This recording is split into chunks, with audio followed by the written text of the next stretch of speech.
അവസാനം കയറി വന്നപ്പോൾ ഇതാ ഇങ്ങനത്തെ ഒരു ചെറിയൊരു ടൗൺ കിട്ടിട്ടോ. ഇതേത് സ്ഥലം? ശംഖ് ബംഗ്ല എന്ന് പറഞ്ഞ സ്ഥലം കേട്ടോ. അവിടെ എഴുതി വെച്ചാണ് ഇവിടെ ഈ ഒരു ബോർഡിൽ. ഓ, ഇവിടെ കുറച്ച് വീടുകളൊക്കെ ഉണ്ട്, അത്യാവശ്യം കുഴപ്പമില്ലാത്ത വീടുകൾ കേട്ടോ. പിന്നെ ഇവിടെ ഒരുപാട് ആളുകൾ ജീവിക്കുന്നുണ്ട്. ഇവരെ കടനോട് ചാരിച്ചാണ്ട് തന്നെ അവരുടെ വീട് എന്ന് വെച്ചാൽ ഷോപ്പ് കം അവരുടെ റെസിഡൻഷ്യൽ ഏരിയ ആയിരിക്കും.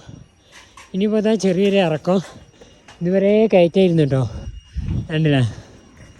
ഇപ്പം ഞാനതേലും താഴേക്ക് പോയി നോക്കട്ടെ. ഇനി അങ്ങോട്ടേക്ക് ഇറക്കം കിട്ടിയാൽ മതിയായിരുന്നു എന്നാണ് എൻ്റെ പ്രാർത്ഥന. കാരണം ഇപ്പം തന്നെ നന്നായിട്ട് ക്ഷീണിച്ചു. ഓ, ഇത് ഒരു കിട്ടില്ല ഇറക്കാണ്.